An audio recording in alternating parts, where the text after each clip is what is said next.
Brainwash, be gone. A podcast for women who've left a high control, high demand religion. In every episode, we deconstruct one specific rule you were taught so you can let go of the harmful conditioning and live an amazing life on your own terms. Today, we'll be talking about Always agree to date when a man asks you out. Today, we're going to talk about how this cultural rule in high-demand religions actually groomed us to suppress our own instincts and have trouble saying no, which is so harmful to us in so many different aspects of life. And we're going to talk about practical ways we can get back in touch with our own intuition and what we really want.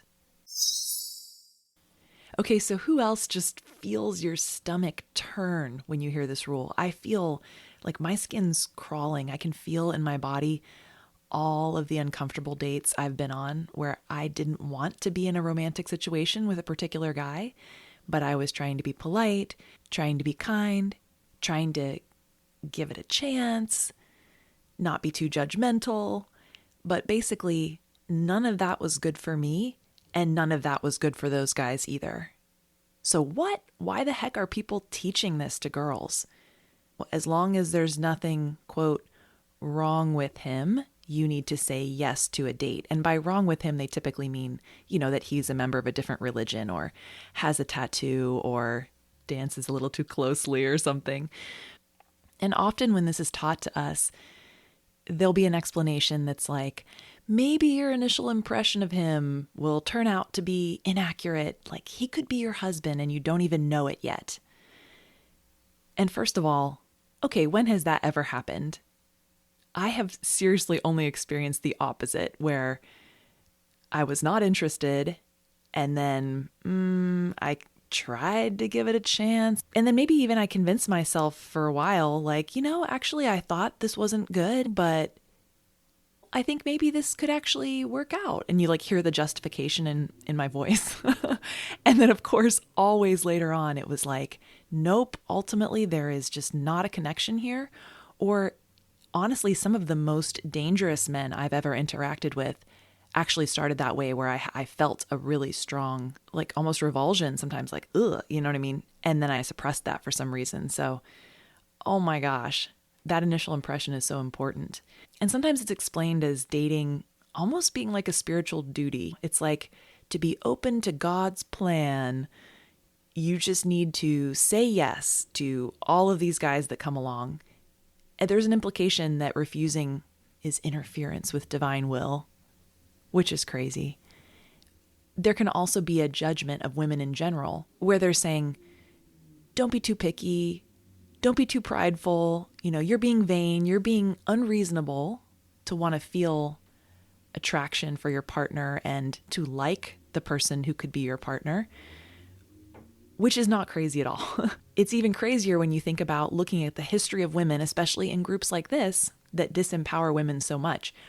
Does this group of women historically have a problem with being too picky? No, they historically have a huge problem with having zero standards for their partners, with putting up indefinitely with the most absolutely egregious behaviors from men as they forgive them and forgive them and forgive them and pray for his soul, right? This is not a group that's been too picky and that's what we need to resolve. Plus, who cares if you're too picky? Too picky for what? So picky that you can't find a partner? What's wrong with that? Spending your time with someone is no small thing. It's spending your time, which is the most precious thing you have, really. It's the most limited thing in this life. And then if you go to the level of building a life with someone, that is possibly the most or one of the most consequential decisions of your entire life. It impacts every aspect of how your life unfolds. So if you don't meet anyone who meets your standards that you want to join your life with, then it makes a lot more sense to just be single. Why is that a bad thing? But realistically, we all know what the real crux of the issue is. What's the motivation behind the teaching that you have to not have a standard and not have preferences and not say no, and to end up with these people who approach you just because you don't want to be judgmental. You don't want to decide too quickly that he's not for you. I think the actual motivation that these groups have behind these rules comes in a few different parts. So, number one, realistically, these groups don't want women to actually be able to choose not to pair off because, as we've discussed with so many of these rules, there's a need to have wives for the men in this group, and there's a need for these high control religions to have a pipeline of babies to keep the group numbers up, to keep the numbers growing.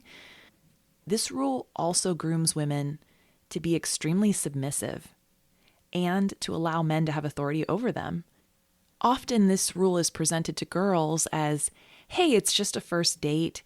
Just go have some ice cream at the ice cream parlor with this nice boy and talk to him and don't be judgmental. It's just a couple of hours. But once you say yes to that first date, if he wants another date, there's nothing wrong with him by the definition of this group. So I guess you'll say yes to the next one and the next one. Then maybe you're dating exclusively, you're courting for marriage, and before you know, you're married to someone that you would not have even necessarily chosen. And during the marriage, you're also continually following his lead, listening to whatever he says is God's will for your life. Another motivation is that it gives men in these groups a free pass so that they don't have to work on themselves. They don't have to develop the skill sets that modern women with free choice would require in a relationship. Potentially things like communication skills or kindness or romance or personal hygiene. I'm not saying all men are missing that. I'm just saying if the women can't say no and can't really have the freedom to select among the available men, then that actually lets the men off the hook quite a bit in terms of really putting forth the effort to be the best version of themselves in a relationship and coming to it on equal footing with the women. And this rule really disconnects women from their instincts for what is good for them, what they do and don't want, and what's dangerous. How often have you or someone said, he kind of gives me a bad vibe, but I guess I should be nice? That way of operating with other humans impacts every possible facet of our lives. I read an amazing book after leaving my particular religion that's called The Gift of Fear. And it's about the science of how our bodies are, naturally attuned to dangers in our environment. And often we will have a bad feeling about something before we can even consciously understand that we observed this one particular thing, which is a pattern, which let us know that this is a dangerous person or a dangerous situation. And the book has a lot of examples of people who have followed their intuition and it turned out, yes, they were totally accurate about following that fear was so right. And then also some cautionary tales of people who did not, and then it turned out to be a bad situation. And I think so often when we want to be good people, especially in a religious context, we don't want to have, what about prejudice? What about this could just be a bias that we have, it's maybe I have a bad feeling about this person, but it's not really fair to them because they're not really a bad person. I better find out in detail, up close, if they're actually dangerous because I have a bad feeling about them. And believe I am so in support of society eliminating bias and prejudice and inaccurate reads of other people, but our dating lives and our personal safety are not the place for us to be crusading to try to make the world into an egalitarian paradise, Dating and relationships are some of the most dangerous scenarios for women physically and just for the trajectory of their lives. So it would be so much better if you had a bad feeling about someone that, maybe it's unfounded, maybe it was just a misunderstanding. That's possible. Maybe you were wrong. You'll never know because you said no thank you because you just didn't have a good feeling about it. That is so much better to pass on somebody and maybe you weren't right than to ignore it. And it turns out, oh yeah, you were right about that bad feeling.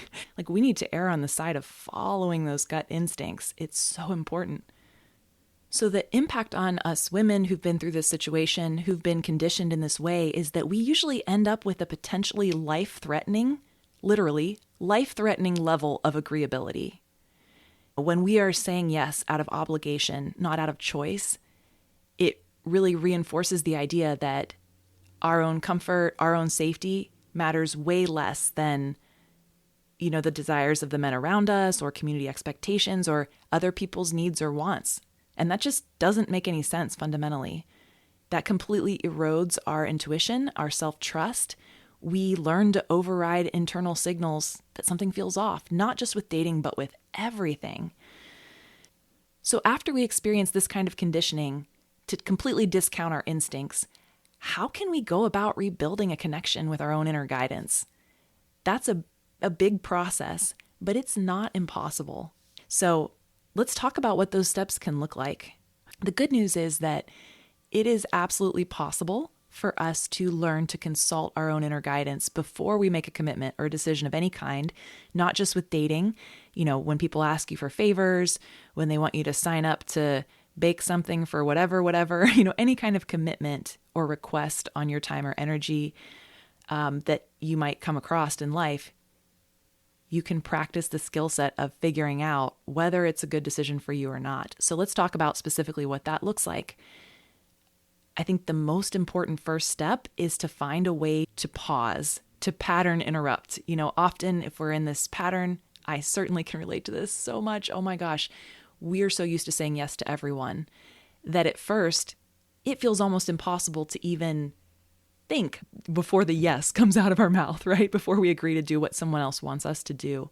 And so it's important to think through how you can first gain some time to make the decision. So for me, at first, when I was learning to do this, I had to think about different scenarios where I was likely to be requested to do something and what specific phrase I was going to use to gain more time. I'm going to have to think about that and get back to you. Or let me check my calendar, or whatever it is for you, whatever feels natural for you, so that you can respond in a way that's not a yes or a no and gain yourself time. So once you found a way to successfully get a pause, to pattern interrupt your saying of the yes, then you have the chance to really consider it when you're alone, when you don't feel under pressure in that moment with the person who's making the request. And you can see if you have a clear opinion up front. It's like, oh yeah, I don't want to do that. Or like, actually, I'd love to do that. So you might have a clear response. Maybe you feel still undecided, and you might want to see if you can feel anything in your body. A lot of times when people do this, they start to realize that there's a certain feeling in their body in a certain place. Like, I always feel this heaviness in my stomach if I actually want to say no.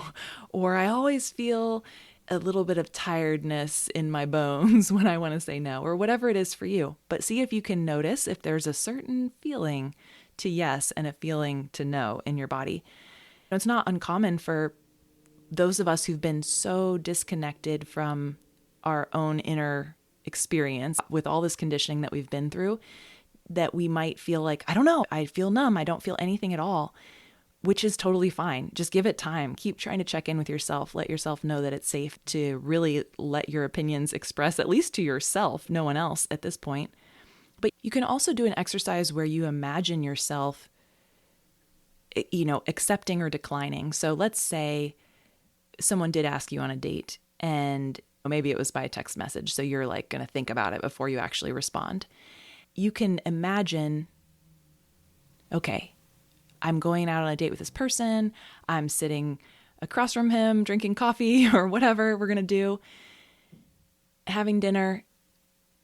How do I feel about that decision? Like, what does my body feel like when I imagine this saying yes and how that plays out? How do I imagine it in my body if I imagine politely declining and just saying that I'm not interested or whatever you want to say?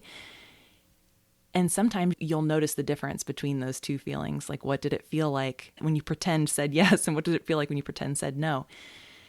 So hopefully that will gain clarity. And honestly, when it's just not clear, you don't have a clear answer, err on the side of saying no. If you're not thrilled and totally loving the idea of something or spending time with someone, why would you bring that into your life? Like, maybe it's like, I'm sure that would be perfectly fine. But like, is that your standard? If it's not a definite yes, then it's a no. You're just not into it. That's totally fine. So, a couple of reflections on this topic that you might want to consider. When have you ignored your intuition because you believed you had to be nice? And what were the consequences of that?